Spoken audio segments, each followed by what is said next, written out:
வணக்கம் டிஎன்பிஎஸ்சி தேர்வர்களே, இது நம்ம கேஆர் டிஎன்பிஎஸ்சி. நம்ம சேனலில் இன்றைக்கி வகுப்பு 8 தமிழில் அழகு 3, 4 பார்க்க போகிறோம். அதாவது யூனிட் 3 and 4 இது ரெண்டும் சேர்ந்து பார்க்க போகிறோம். 3வது யூனிட்டில் என்னென்ன இருக்குது அப்படின்னா, கல்வி அப்படிங்கிற தலைப்பில் நிறைய பாடத்தலைப்புகள் இருக்குது. பாடறிந்து ஒழுகுதல், புத்தியை தீட்டு, பல்துறை கல்வி, ஆன்ற குடிப்பிறத்தல், வினைமுற்று. இலக்கணத்தில் வினைமுற்று இருக்குது. ஏற்கனவே நான் சொல்லியிருக்கேன், நம்ம 8th ஸ்டாண்டர்ட் இலக்கணங்களை மட்டும் தனியாக பிரித்து 3 வீடியோவாக போட்டிருக்கு. வேணுங்கிறவங்க அந்த வீடியோ போய் பார்த்துக்கலாம்.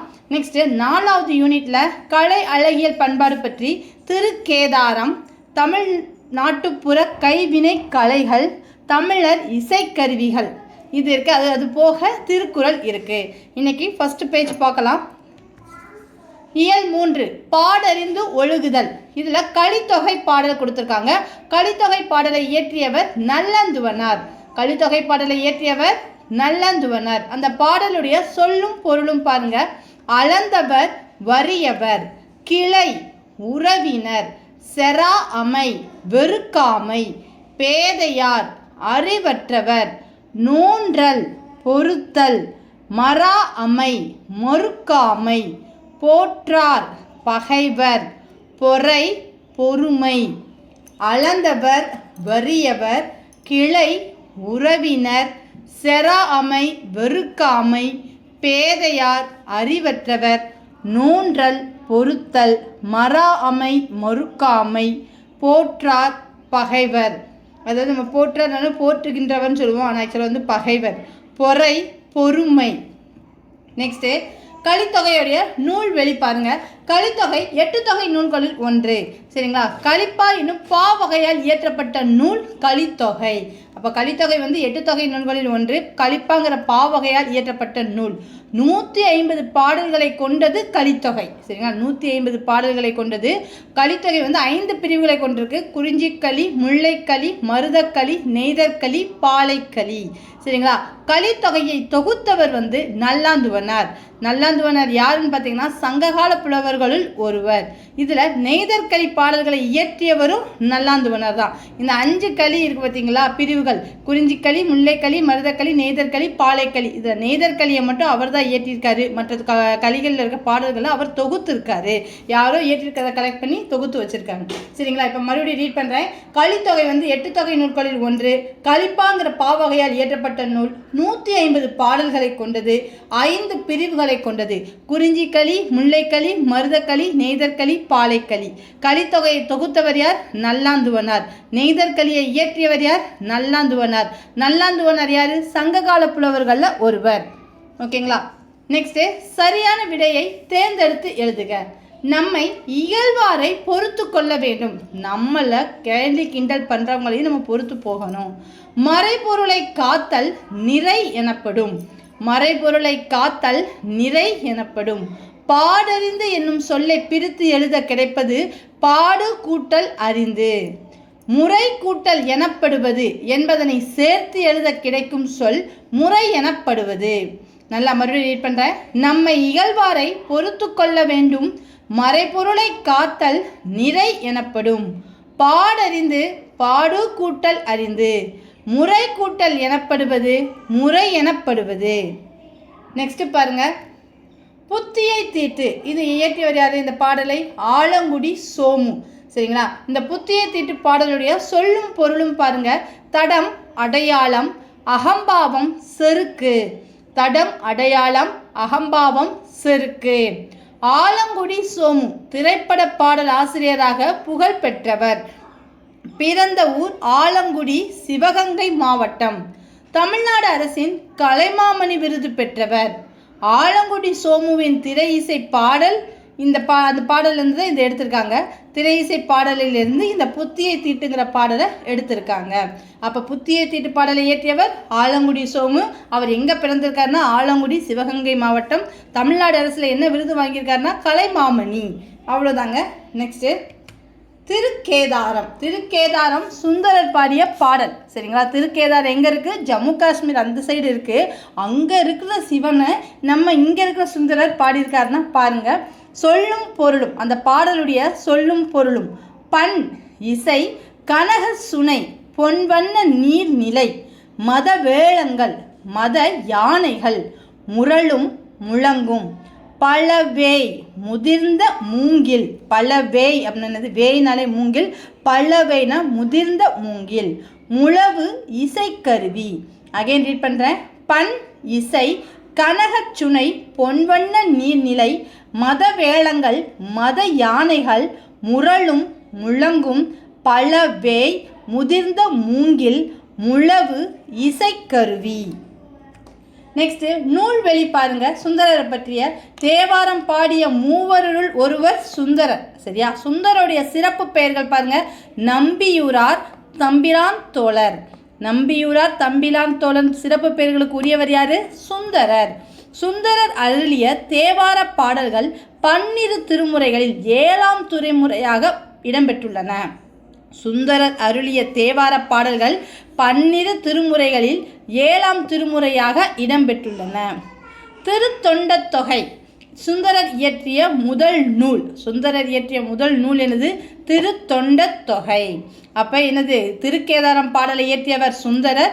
அவர் தேவாரம் பாடிய மூவருள் ஒருவர். அந்த மூவர் யாரு? அப்பர், சுந்தரர், திருஞான சம்பந்தர். இந்த மூவரில் ஒருவர் தான் சுந்தரர். அதுக்கப்புறம் இன்னொருத்தர்னு சொல்லுவாங்க மாணிக்க வாசகர். அவரையும் சேர்த்து சொல்லுவாங்க. ஆனால் மெயினாக 3 பேர் தான் தேவாரம் பாடியிருக்காங்க. அவர் தேவாரம் பாடலை, ஆனால் அவரையும் ஒரு மெயினான ஆளாக சொல்லுவாங்க. சுந்தரரின் சிறப்பு பெயர்கள் பாருங்க. நம்பியூரார், தம்பிரான் தோழர். 7ஆம் திருமுறையாக அவருடைய பாடல் எங்கே இருக்குது? தேவார பாடல்களில் இருக்குது. சுந்தரர் இயற்றிய முதல் நூல் என்னது? திருத்தொண்டத்தொகை. நெக்ஸ்ட்டு சேக்கிழார் சுந்தரரின் திருத்தொண்டத்தொகையை அடிப்படையாக கொண்டு தான் பெரிய புராணத்தை இயற்றியிருக்காரு. சேக்கிழார் திருத்தொண்டத்தொகையை அடிப்படையாக வச்சு தான் பெரிய புராணத்தை இயற்றியிருக்காரு. இந்த திருத்தொண்டத்தொகை யார் இயற்றினது? சுந்தரர். தேவாரம் திருஞான சம்பந்தர், திருநாவுக்கரசர், சுந்தரர் ஆகிய மூவர் பாடிய பாடல்களின் தொகுப்பு. இந்த திருநாவுக்கரசர் தான் அப்பர் சொல்லுவாங்க. சரியா? திருஞான சம்பந்தர், திருநாவுக்கரசர், சுந்தரர் ஆகிய மூவர் பாடிய பாடல்களின் தொகுப்பு தேவாரம். தேவாரத்தை தொகுத்தவர் நம்பியாண்டார் நம்பி. இப்பாடல் சுந்தரர் பாடிய கேதார பகிதத்திலிருந்து எடுக்கப்பட்டுள்ளது. நம்மளுடைய இந்த பாடல் திருக்கேதாரங்கிற பாடல் எதுலேருந்து எடுத்திருக்காங்க? கேதார பதிகத்திலிருந்து எடுத்திருக்காங்க. நெக்ஸ்ட்டு அடிவகை. இந்த பாடலில் இருக்கிற அடிவகையை பாருங்கள். ஒவ்வொரு அடியிலும் 4 சீர்கள் இடம்பெற்றுள்ளன. இவ்வாறு 4 சீர்களை கொண்ட அடி அளவடி. அதாவது ஒவ்வொரு சீருக்கும் பேர் இருக்குது. அந்த மாதிரி என்னது 4 சீர்களை கொண்டதுக்கு அளவடின்னு பெயர். சரிங்களா? அடுத்து பாருங்கள் அடிவகை. ஒவ்வொரு குறட்பாவிலும் இது திருக்குறளில் இருக்குது. சரியா? ஒவ்வொரு குறட்பாவிலும் முதலடி 4 சீர்களை கொண்டுள்ளதால் அளவடி, 2ஆம் அடி 3 சீர்களை கொண்டுள்ளதால் சிந்தடி. சரிங்களா? 4 சீர்கள்னா அளவடி, 3 சீர்கள்னா சிந்தடி. நெக்ஸ்ட்டு சொற்பொருள் பின்வரும் நிலை அணி. இந்த திருக்குறளில் கொடுத்துருக்கிறத ஒரு சொற்பொருள் பின்வரும் நிலை அணி கொடுத்துருக்காங்க. அதுனா என்னங்கிறத பார்க்கலாம். ஒரு செய்யுளில் ஒரே சொல் மீண்டும் மீண்டும் ஒரே பொருளை தந்தால் அது சொற்பொருள் பின்வரும் நிலையணி ஆகும். ஒரு செய்யுளில் ஒரு சொல் திரும்ப திரும்ப ஒரே பொருளை தந்துச்சு அப்படின்னா அது சொற்பொருள் பின்வரும் நிலையணி. சொல் எனும் சொல் ஒரே பொருளில் மீண்டும் மீண்டும் வந்துள்ளதால் இது சொற்பொருள் பின்வரும் நிலையணி ஆகும். இது திருக்குறளில் இருக்குது. அந்த இடத்துலேருந்து எடுத்து இங்கே வச்சிருக்கு. பார்க்கலாம். அரசரை அவரது குற்றமற்ற ஆட்சி காப்பாற்றும். சரிங்களா? அரசரை எது காப்பாற்றும்? செங்கோல் காப்பாற்றாது, வெண்கொற்ற கொடை காப்பாற்றாது, அவருடைய படை வலிமை காப்பாற்றாது. குற்றமற்ற ஆட்சி தான் அவரை காப்பாற்றும். சொல்வளமும் நற்பண்பும் உடையவர்கள் தாம் பேசும் அவையின் தகுதி அறிந்து பேச வேண்டும். சொல்வளமும் நற்பண்பும் உடையவர்கள் தாம் பேசும் அவையின் தகுதி அறிந்து பேச வேண்டும். கண் ஓடாது. இதை பிரித்து எழுத கிடைப்பது கண் கூட்டல் ஓடாது. கசடர எனும் சொல்லை பிரித்து எழுத கிடைப்பது கசடு கூட்டல் அற. என்று கூட்டல் ஆய்ந்து என்பதனை சேர்த்து எழுத கிடைக்கும் சொல் என்றாய்ந்து. மறுபடியும் ரீட் பண்ணுறேன். அரசரை அவரது குற்றமற்ற ஆட்சி காப்பாற்றும். சொல்வளமும் நற்பண்பும் உடையவர்கள் தாம் பேசும் அவையின் தகுதியறிந்து பேச வேண்டும். கண் ஓடாது, கண் கூட்டல் ஓடாது. கசடர, கசடு கூட்டல் அற. என்று கூட்டல் ஆய்ந்து, என்றாய்ந்து.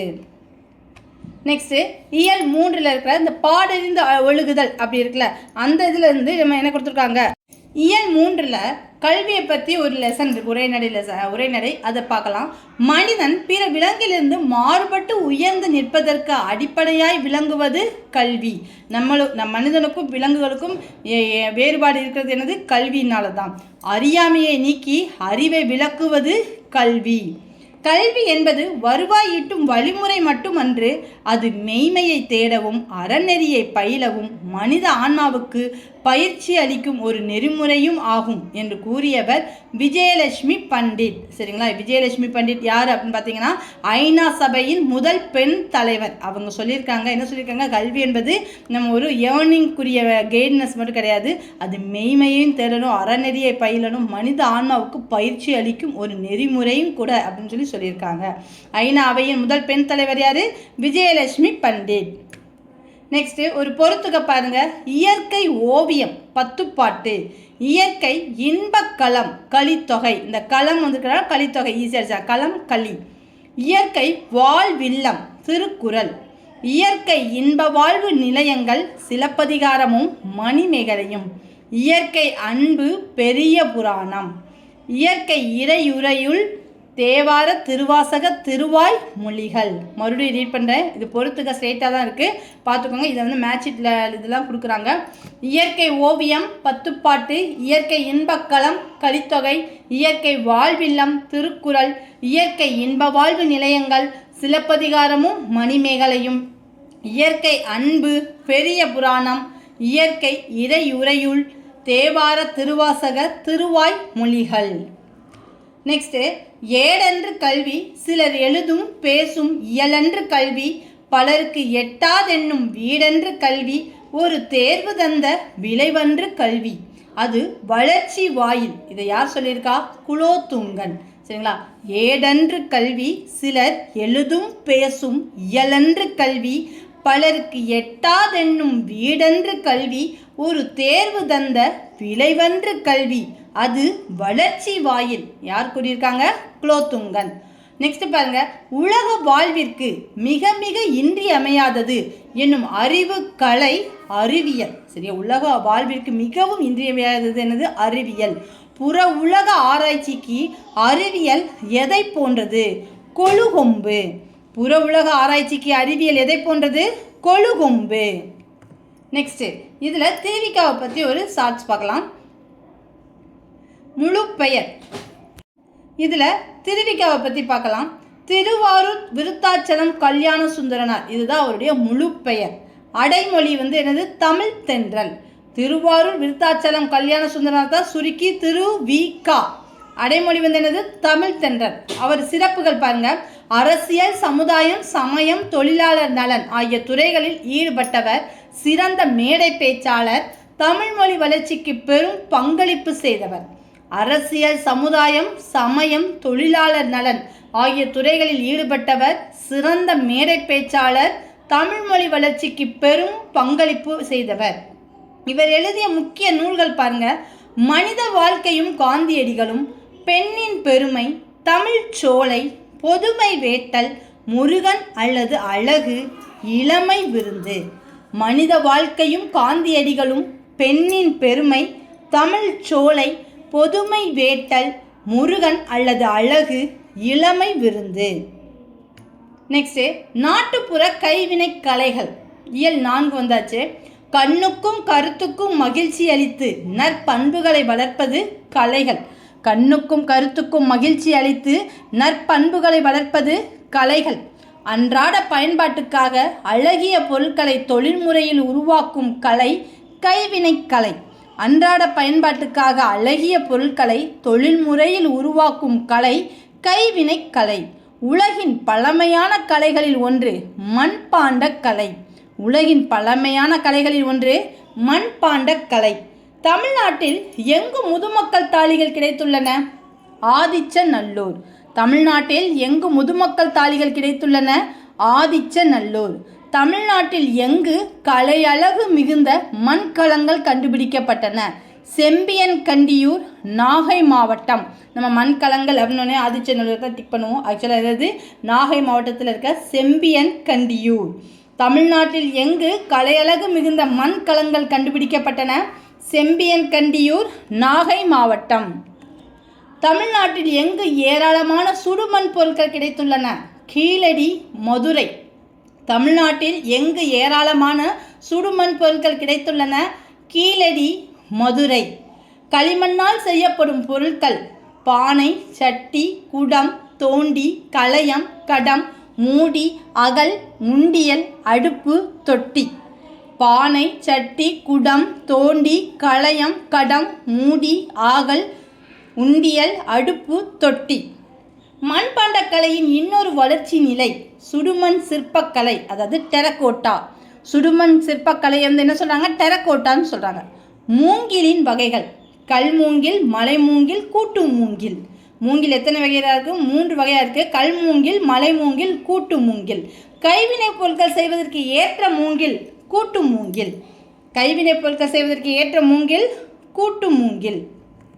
மூங்கிலால் செய்யப்படும் பொருட்கள்: மட்டக்கூடை, தட்டுக்கூடை, கொட்டுக்கூடை, முறம், ஏணி, சதுரத்தட்டி, கூரைத்தட்டி, தெருக்கூட்டும் துடைப்பம், மாடுகளுக்கான மூஞ்சி பெட்டி, பழக்கூடை, பூக்கூடை, பூத்தட்டு, கட்டில், புல்லாங்குழல், புட்டுக்குழாய், கால்நடைகளுக்கு மருந்து புகட்டும் குழாய்.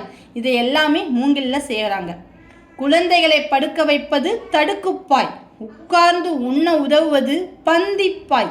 உட்காரவும் படுக்கவும் உதவுவது திண்ணைப்பாய். குழந்தைகளை மட்டும் படுக்க வைக்கிறதுக்கு தடுக்குப்பாய், உட்கார்ந்து உண்றதுக்கு பந்திப்பாய், உட்காரவும் படுக்கவும் உதவுவது திண்ணைப்பாய். நெக்ஸ்ட், திருமணத்துக்கு பயன்படுவது பட்டுப்பாய், தொழுகைக்கு பயன்படுத்துவது தொழுகைப்பாய். முற்காலத்தில் பாய்மர கப்பலில் பயன்பட்டது, பாய்கள் கூட பயன்பட்டது அப்படின்னு சொல்கிறது. இதனை எந்த நூலில் கூம்போடு மீப்பாய் கலையாது எனும் அடிகள் குறிப்பிடுகிறது? புறநானூறு.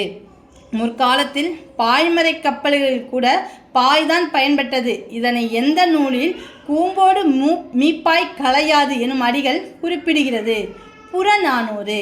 தமிழ்நாட்டின் மாநில மரம் பனை. கொடி வகையை சார்ந்த தாவரம் பிரம்பு. நெக்ஸ்ட், பிரம்பு நமது தேவைக்காக எந்தெந்த இடங்களிலிருந்து தருவிக்கப்படுகிறது? அஸ்ஸாம், அந்தமான், மலேசியா. இப்போ தமிழ்நாட்டிலலாம் அருகிருச்சு, அதாவது குறைஞ்சிருச்சு. இப்போ எங்கெங்கிருந்து தான் கிடைக்குது அப்படின்னா அஸ்ஸாம், அந்தமான், மலேசியா. இந்த இடத்துல தான் இந்த பிரம்புங்கிற கொடி வகை தாவரம் கிடைக்குது. ஒரு சொல்லின் பொருளை அறிய பயன்படுவது அகராதி. ஒரு சொல்லின் பொருளை அறிய பயன்படுவது அகராதி. ஒரு பொருள் குறித்த அனைத்து விவரங்களையும் அறிந்து கொள்ள பயன்படுவது கலைக்களஞ்சியம். ஒரு பொருள் குறித்த அனைத்து விவரங்களையும் அறிந்து கொள்ள பயன்படுவது கலைக்களஞ்சியம். அகராதி வேற, கலைக்களஞ்சியம் வேற. சரிங்களா? நகை, அழுகை, வீரம் உள்ளிட்ட 9 சுவைகளை வெளிப்படுத்தக்கூடிய கலையாக பிறந்தது தான் இசைக்கலை. நகை, அழுகை, வீரம் உள்ளிட்ட 9 சுவைகளை வெளிப்படுத்தக்கூடிய கலையாக பிறந்தது இசைக்கலை. இசையின் வகைகள்: குரல் வழி இசை, கருவி வழி இசை. இசையின் வகைகள்: குரல் வழி இசை, கருவி வழி இசை. இசைக்கருவிகளை இசைத்து பாடல் பாடுபவர் என்ன அழைக்கப்பட்டனர்? பாணர். இசைக்கருவிகளை இசைத்து பாடல் பாடுவோர் பாணர் என அழைக்கப்பட்டனர். இசைக்கருவிகளின் வகைகள்: தோல் கருவி, நரம்பு கருவி, காற்றுக்கருவி, கஞ்சக்கருவி. இசைக்கருவிகளின் வகைகள்: தோல் கருவி, நரம்பு கருவி, காற்றுக்கருவி, கஞ்சக்கருவி. சரிங்களா? இப்போ இந்த வகைகள்லாம் பார்த்துடலாம். விலங்குகளின் தோலால் மூடப்பட்டு செய்யப்படும் கருவிகள் தோல் கருவிகள். எடுத்துக்காட்டு: முழவு, முரசு. விலங்குகளின் தோலால் மூடப்பட்டு செய்யப்படும் கருவிகள் தோல் கருவிகள், முழவு, முரசு. நரம்பு அல்லது தந்திகளை உடையவை நரம்பு கருவிகள். யாழ், வீணை. நரம்பு அல்லது தந்திகளை உடையவை நரம்பு கருவிகள். எடுத்துக்காட்டு: யாழ், வீணை. காற்றை பயன்படுத்தி இசைக்கப்படுபவை காற்று கருவிகள். எடுத்துக்காட்டு: குழல், சங்கு. காற்றை பயன்படுத்தி இசைக்கப்படுபவை காற்று கருவிகள், குழல், சங்கு. ஒன்றோடு ஒன்று மோதி இசைக்கப்படுபவை கஞ்சக்கருவிகள். சாளரா, சேகண்டி. ஒன்றோடு ஒன்று மோதி இசைக்கப்படுபவை கஞ்சக்கருவிகள். எடுத்துக்காட்டு: சாளரா, சேகண்டி. உடுக்கை என்பது இடை சுருங்கிய ஒரு கைப்பறையாகும். உடுக்கை என்பது இடை சுருங்கிய ஒரு கைப்பறையாகும். பெரிய உடுக்கையை தவண்டைன்னு சொல்லுவாங்க, சிறிய உடுக்கையை குடுகுடுப்பைன்னு சொல்லுவாங்க. பெரிய உடுக்கையை தவண்டைன்னு சொல்லுவாங்க, சிறிய உடுக்கையை குடுகுடுப்பைன்னு சொல்லுவாங்க. 5 முகங்களை உடைய முரசு வகையை சேர்ந்தது தான் குடமுழா. 5 முகங்களை உடைய முரசு வகையை சேர்ந்தது குடமுழா. குடமுழாவிற்கு வேறு பெயர் இருக்கு, அது என்ன? பஞ்சமகா சத்தம். குடமுழாவிற்கு வேறு பெயர் பஞ்சமகா சத்தம். குழல்களின் வேறு பெயர்கள் புல்லாங்குழல், வேங்குழல். குழல்களின் வேறு பெயர்கள் புல்லாங்குழல், வேங்குழல். எந்தெந்த மரத்திலிருந்து குழல்கள் செய்யப்படுகின்றன? மூங்கில், சந்தனம், செங்காலி, கருங்காலி. எந்தெந்த மரத்திலிருந்து குழல்கள் செய்யப்படுகின்றன? மூங்கில், சந்தனம், செங்காலி, கருங்காலி. கொன்றைக்குழல், முல்லைக்குழல், ஆம்பல் குழல் என பல வகையான குழல்கள் இருந்ததாக எந்த நூல் கூறுகிறது? சிலப்பதிகாரம். கொன்றைக்குழல், முல்லைக்குழல், ஆம்பல் குழல் என்ற பல வகையான குழல்கள் இருந்ததாக எந்த நூல் கூறுகிறது? சிலப்பதிகாரம். மனிதர்கள் தொடக்க காலத்தில் எதை பயன்படுத்தி ஒலி எழுப்பினர்? மாடுகளின் கொம்புகள். மாடுகளின் கொம்புகளை தான் என்ன செய்கிறாங்க? சங்கு மாதிரி முழங்கு அதை செய்வாங்க, சவுண்டு கொடுத்தாங்க. கொம்புகளின் வகைகள் ஊது கொம்பு, எக்காலம், சிங்கநாதம், துத்தரி. கொம்புகளின் வகைகள் ஊது கொம்பு, எக்காலம், சிங்கநாதம், துத்தரி. சங்கின் ஒலியை என்னவென்று கூறுவர்? சங்கநாதம். சங்கின் ஒலியை என்னவென்று கூறுவர்? சங்கநாதம். சங்கின் வேறு பெயர் பணிலம். சங்கின் வேறு பெயர் பணிலம். கோவில் கூட்டு வழிபாட்டின் போதும் இன்னிசை அரங்குகளிலும் இசைக்கப்படும் இன்றியமையாத இசைக்கருவி பாண்டில். கோவில் கூட்டு வழிபாட்டின் போதும் இன்னிசை அரங்குகளிலும் இசைக்கப்படும் இன்றியமையாத இசைக்கருவி பாண்டில். பாண்டில் இசைக்கருவியை இக்காலத்தில் என்னவென்று அழைப்பர்? ஜால்ரா. பாண்டில் இசைக்கருவியை இக்காலத்தில் என்னவென்று அழைப்பர்? ஜால்ரா. அப்போ பாண்டிலோட இன்னொரு பேர் ஜால்ரா. வட்ட வடிவமான மணி வகையை சார்ந்த கருவி சேகண்டி. சேகண்டியின் வேறு பெயர் சேமங்கலம். சேகண்டியின் வேறு பெயர் சேமங்கலம். பலாமரத்தினால் செய்யப்பட்டு விலங்கு தோலினால் கட்டப்படும் கருவி திமிலை. பலாமரத்தினால் செய்யப்பட்டு விலங்கு தோலினால் கட்டப்படும் கருவி திமிலை. மணற்கடிகார வடிவத்தில் அமைந்திருக்கும் கருவி திமிலை. மணற்கடிகாரம் பார்த்துருக்கீங்களா? மேலே ஒரு யூசேப், கீழே ஒரு யூசேப் இருக்கும். அந்த ஷேப்பில் தான் இந்த திமிலை இருக்கும். திமிலை இக்கருவிக்கு வேறு பெயர் பாணி. திமிலையோட வேறு பெயர் பாணி. விலங்கு தோலால் இழுத்து கட்டப்பட்ட கருவி பறை. பகைவர்களின் ஆணிரையை கவரச் செல்லும்போது இசைக்கும் கருவி ஆகோட்பறை. ஆகோட்பறைங்கிறது என்னது? பகைவர்களின் ஆணிரையை கவரச் செல்லும்போது இசைக்கப்படும் கருவி. நெக்ஸ்ட், பறை என்பதன் வேறு பெயர் தப்பு. பறை என்பதன் வேறு பெயர் தப்பு. பறையை முழக்கி கொண்டு ஆடும் ஆட்டம் தப்பாட்டம். பறையை முழக்கி கொண்டு ஆடும் ஆட்டம் தப்பாட்டம். மத்து என்பது ஓசையின் பெயர். இசைக்கருவிகளுக்கெல்லாம் அடிப்படை தளம். அதனால் மத்து கூட்டல் தளம் மத்தளம் எப்படின்னு சொல்லி பேர் வச்சுருக்காங்க. அதை யார் பேர் வச்சா அப்படின்னா அடியாருக்கு நல்லார். மத்து என்பது ஓசையின் பெயர். இசைக்கருவிகளுக்கு எல்லாம் அடிப்படை தளம். அதனால் மத்து கூட்டல் தளம் மத்தளம் அப்படின்னு சொல்லி பேர் வச்சுருக்காங்க. யார் வச்சா? அடியாருக்கு நல்லார். இசைக்கருவிகளின் முதல் கருவி மத்தளம். மத்தளம் தான் பேசிக், எல்லா மியூசிக்குக்கும் அடிப்படை மத்தளம். தமிழர்கள் போர் துணையாக கொண்ட கருவிகளின் முதன்மையானது முரசு. தமிழர்கள் போர் துணையாக கொண்ட கருவிகளுள் முதன்மையானது முரசு. முரசின் வகைகள் படைமுரசு, கொடைமுரசு, மணமுரசு. முரசின் வகைகள் படைமுரசு, கொடைமுரசு, மணமுரசு. பண்டைய தமிழ் மக்களிடம் 36 வகையான முரசுகள் வழக்கத்தில் இருந்ததாக எந்த நூல் குறிப்பிடுகிறது? சிலப்பதிகாரம். பண்டைய தமிழ் மக்களிடம் 36 வகையான முரசுகள் வழக்கில் இருந்ததாக எந்த நூல் குறிப்பிடுகிறது? சிலப்பதிகாரம். மாக்கன் முரசம் என்ற வரி இடம்பெற்றுள்ள நூல் மதுரை காஞ்சி. மாக்கன் முரசம் என்ற வரி இடம்பெற்றுள்ள நூல் மதுரை காஞ்சி. ஒரே முகத்தை உடைய முரசு வகையை சார்ந்த ஒரு கருவி முழவு. ஒரே முகத்தை உடைய முரசு வகையை சார்ந்த ஒரு கருவி முழவு. அந்த முழவு எப்படி இருக்கும் அப்படின்னா, நம்ம என்ன செய்வாங்க, அந்த குடம் மாதிரி இருக்கும், சரிங்களா? ஒரு பெரிய குடத்தின் வாயில் தோலை இழுத்து கட்டப்பட்ட கருவி முழவு. ஒரு பெரிய குடத்தின் வாயில் தோலை இழுத்து கட்டப்பட்ட கருவி முழவு. மன்னமை முழவு என்ற வரி இடம்பெற்றுள்ள நூல் பொருணராற்றுப்படை. மன்னமை முழவு என்ற வரி இடம்பெற்றுள்ள நூல் பொருணராற்றுப்படை. காலத்தை அறிவிக்க எந்த வகையான முழவுகள் பயன்படுத்தப்பட்டன? நாளிகை முழவு, காலை முழவு. காலத்தை அறிவிக்க எந்த வகையான முழவுகள் பயன்படுத்தப்பட்டன? நாளிகை முழவு, காலை முழவு. வில்லை போன்ற வளைவு உடையதும் நரம்புகளாலும் ஆனதும் விரலால் வருடக்கூடியதுமான கருவி யாழ். வில்லை போன்ற வளைவும் நரம்புகளால் ஆனதும் விரலால் வருடக்கூடியதுமான கருவி யாழ். மிக பழமையான யாழின் வகைகள் பேரியாழ், செங்கோட்டி யாழ். மிக பழமையான யாழின் வகைகள் பேரியாழ், செங்கோட்டி யாழ். 21 நரம்புகளை கொண்டது பேரியாழ். 21 நரம்புகளை கொண்டது பேரியாழ். 19 நரம்புகளை கொண்டு மீன் வடிவில் அமைந்தது மகர யாழ். 19 நரம்புகளை கொண்ட மீன் வடிவில் அமைந்த யாழ் மகர யாழ். 14 நரம்புகளை கொண்ட யாழ் சகோட யாழ்.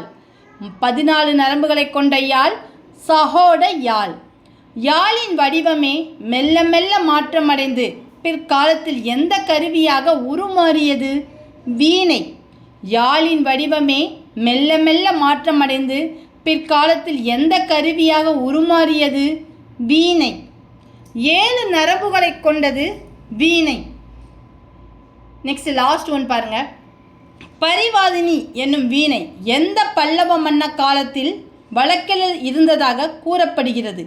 மகேந்திரவர்மன். மகேந்திரவர்மன் காலத்தில் பரிவாதினி எனும் வீணை வழக்கத்தில் இருந்ததாக கூறப்படுகிறது. இதோட 8th ஸ்டாண்டர்ட் இயல் 3 மற்றும் 4, அதாவது அழகு 3 மற்றும் 4 உரைநடையும் செயலும் முடிந்துவிட்டது. அடுத்து 5, 6 இதுக்குரிய வீடியோ சீக்கிரமாக வரும். பார்க்குறவங்க சப்ஸ்கிரைப் பண்ணிவிட்டு பாருங்கள். இந்த வீடியோ பிடிச்சிருந்துச்சுன்னா லைக் பண்ணுங்கள், ஷேர் பண்ணுங்கள், சப்ஸ்கிரைப் பண்ண மறக்காதீங்க. இது உங்கள் KR TNPSC.